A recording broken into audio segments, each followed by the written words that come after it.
Toast, my sister said, tapping her glass like a gavel. Let's be honest tonight. The room smelled like citrus cleaner and burned rosemary.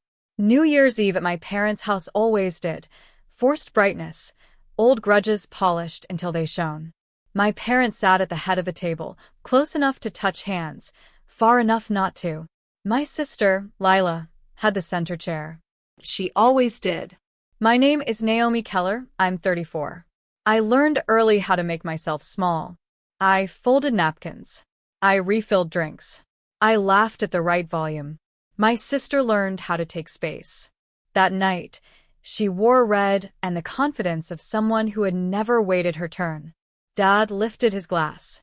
New beginnings, he said, already glancing at Lila for approval. Then Lila's eyes slid to me.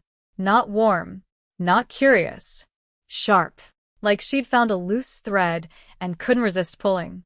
So, she said, smiling too hard, we should talk about money. My mother's fork paused midair. The clink echoed. A champagne flute near my elbow had a hairline crack, something I'd noticed earlier and ignored, because that's what I do. Ignore the warning signs. My small flaw. I hadn't planned to say anything. The number wasn't supposed to exist at the table. It had arrived quietly, years of decisions, boring paperwork, nights choosing restraint over applause. $24 million doesn't sound real when you've grown up being told you're second. It sounded like a rumor even to me. Lila leaned forward. Tell them, she said. Tell them what you're hiding. I felt the room tilt. Dad cleared his throat. Once, twice. No sound came. I lifted my glass anyway. The crack sang softly as it met the table, and Lila screamed my name like an accusation that couldn't be unsaid. The scream left a vacuum behind it. My name hung there, vibrating, like the last note of a song no one wanted to remember. Naomi, my mother said finally. Soft. Careful. The voice she used when something fragile was about to break. Usually Lila. Lila didn't sit back down. She stayed standing, palms flat on the table, knuckles pale. You don't get to look surprised, she said, eyes locked on me. I saw the documents. Dad turned toward her. What documents? His voice cracked on the second word. The ones she thought were hidden, Lila snapped. The trust summaries. The offshore statements. Don't pretend you don't know what $24 million looks like. Every fork was frozen. The rosemary scent curdled into something bitter. I could hear the wall clock ticking, 1 second closer to midnight, each tick louder than the last. I wasn't hiding, I said. My voice came out steady, which surprised even me. I was living. Lila laughed, sharp and humorless. Living. She gestured around the room. You let us pay for dinner last Thanksgiving. Dad pushed his chair back. It scraped too loudly. Is this true? He asked me, but his eyes stayed on Lila, like he already knew who mattered. I nodded once. Not in shame. In ownership. My mother pressed her napkin to her lips. Why wouldn't you tell us? Because every time I spoke, I learned it was safer not to. I didn't say that. I watched the crack in my champagne flute creep another millimeter down the glass. Lila leaned closer. You owe us, she said. You owe me. That's when Dad opened his mouth to agree, and I realized he wasn't about to ask why I had the money. He was about to ask how much of it was theirs. Dad didn't ask the question out loud, but I saw it land behind his eyes.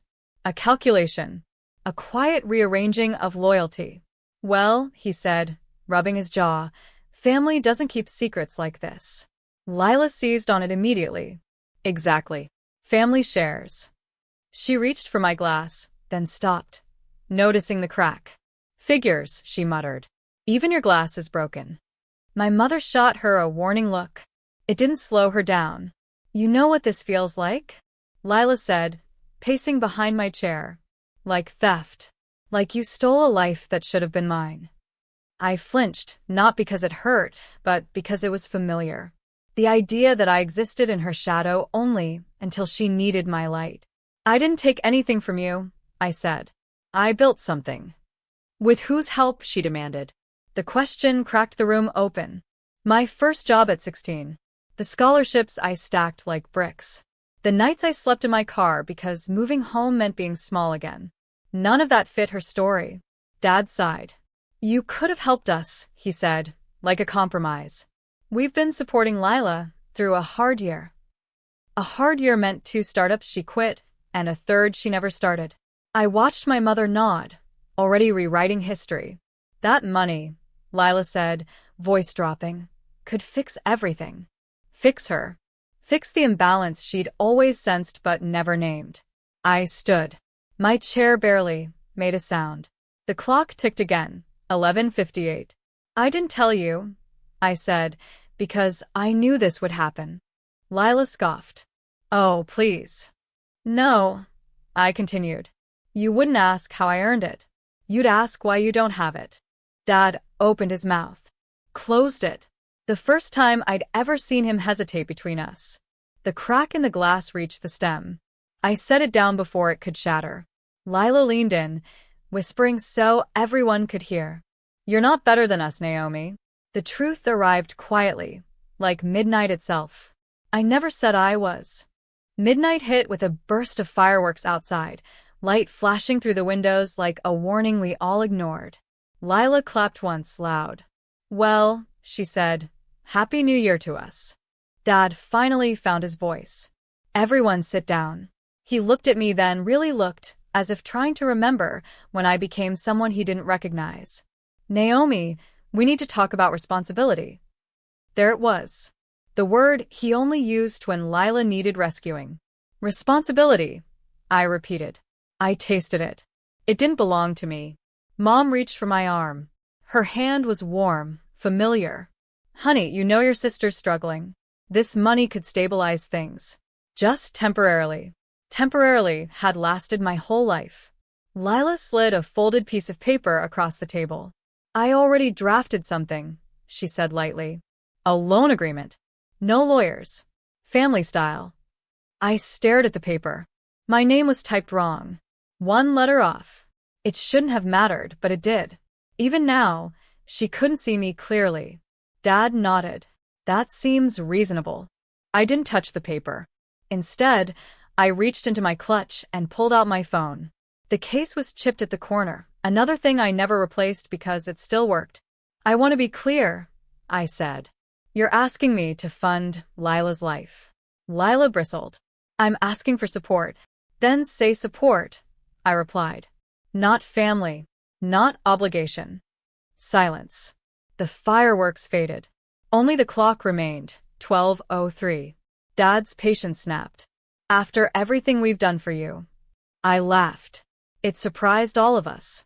It surprised me. You didn't do this, I said. And that's the point. Lila's face hardened. If you walk away from this, she hissed, don't expect us to protect you when people find out. Protect me from what? I asked. Her smile was thin. From what you really did to get that money. The accusation landed like a match. And in that moment, I understood her plan wasn't to ask. It was to threaten. The threat settled into the room, heavy and sour. My mother inhaled sharply, like she wanted to pull it back out of the air. Lila, she said, warning in her voice at last. But Lila didn't look at her. She was watching me, waiting for flinch, for guilt, for anything she could use. You're implying a crime, Dad said, though his tone lacked conviction. He hated conflict unless it came with a clear winner. I'm implying questions, Lila corrected. The kind people ask when someone like her suddenly has that kind of money. Someone like her. The words slid under my skin. I picked up my phone and turned the screen on, not to show anything yet, just to feel the weight of it in my hand. The chipped corner pressed into my palm, grounding me. I didn't steal, I said. I didn't marry it. I didn't inherit it. Lila tilted her head. Then enlighten us. I met her eyes. I invested early. I stayed quiet. I waited. Dad scoffed. In what? A company you laughed at, I said, the memory rising uninvited. 10 years ago, when I asked for advice, and you told me to be realistic. My mother's face tightened. She remembered. They both did. Lila waved it off. That doesn't get you $24 million. It does if you don't panic, I replied. She crossed her arms. Prove it. There it was. The shift. From family to jury. I unlocked my phone and placed it on the table, sliding it just far enough that everyone could see the screen but not touch it. Legal documents. Dates. Signatures. Clean. Boring. Real. Dad leaned forward. Mom gasped softly. Lila stared, unmoving. Then she laughed. Too loud. Okay, she said. So you're rich. Her smile vanished. Then you can afford to lose some. The clock ticked again. And for the first time all night, I realized she wasn't angry about the money. She was furious that I had survived without her. Lila pushed the phone back toward me with one finger, like it offended her. You think paperwork makes you untouchable? She said. Money makes people curious. Dad straightened, authority returning now that a threat had been named. Lila's right, he said. You don't understand how this looks. I did. Perfectly. That's why I'd stayed quiet. My mother's voice trembled. Naomi, we just want to protect you. Protect. Another word that never included me until it was convenient. I've already been protected, I said. By distance. Lila laughed again, but it cracked this time. You really believe you can just opt out of us? I already did, I replied. She slammed her palm on the table. Silverware jumped. The cracked champagne flute finally gave up, thin glass splitting cleanly down the stem, spilling pale gold across the tablecloth. No one moved. There it is, Lila said, pointing. That's you. Breaking things and acting surprised. I looked at the spill, then at her. I set it down before it shattered. I said quietly. You pushed. Dad stood. Enough. Naomi, if you walk out that door without fixing this. Fixing what? I asked. He faltered. The answer wouldn't come, because saying it out loud would make it ugly. Lila leaned close, her voice low, venomous. You owe me for every time they chose me. The room went still. I picked up a napkin and blotted the spill, slow and deliberate. My hands didn't shake. That felt new. I don't owe you for what they did, I said. And I don't owe them for what I survived. The clock struck 12:15. Lila's eyes flicked to my phone again, calculating. Then I'll make sure everyone knows who you really are. I met her gaze, calm as glass before it breaks. They already do, I said. Just not the version you want. And that was when she realized her leverage was gone. Lila's confidence drained in real time. Not all at once, just enough to expose the fear underneath. Dad rubbed his temples. Can we please stop turning this into a spectacle? He said, like the damage hadn't already been done. It is a spectacle, Lila snapped. She made it one. I slipped my phone back into my clutch. The chipped edge caught on the lining for a second, a small resistance then gave. I liked that it didn't glide smoothly. It reminded me this wasn't easy, and I didn't need it to be. I didn't come here to announce anything, I said. You dragged it out of me. My mother's eyes were wet now. We just want to understand why you didn't trust us. I considered her question. The years folded in on themselves, being told to wait, to share, to be patient while Lila took what she needed. Trust had always come with terms. I trusted you with silence, I said. That should have been enough. Dad exhaled sharply. So what happens now? The question surprised me, not because it was asked but because for once it was directed at me. I stood, smoothing my dress. A thread was loose at the hem. I tugged it, then stopped, deciding to leave it imperfect. What happens now, I said, is nothing changes for me. Lila scoffed. You think you can just leave and keep your life? I already have my life, I replied. You're the ones trying to enter it. The clock ticked, 12:27. Outside, fireworks bloomed again, late celebrants lighting the sky. The room felt smaller by comparison. Lila's voice dropped, almost pleading. You're really going to choose money over family? I met her eyes, steady. I'm choosing myself, I said. The money just came with me. Dad looked at the table, at the spill, at the empty glass. And in his silence, I finally heard the truth. They had never planned to follow me anywhere I led. I put on my coat without rushing. No one offered to help. No one stopped me. At the door, I paused, not for them, but for myself. For the girl who used to wait for permission that never came. Naomi, my mother said behind me. Her voice cracked. You don't have to do this alone. I turned. She meant the room, the table, the people who had always decided who mattered most. I already did, I said gently. Lila didn't speak. She stared at the tablecloth where the champagne had dried into a pale stain, like evidence no one bothered to clean.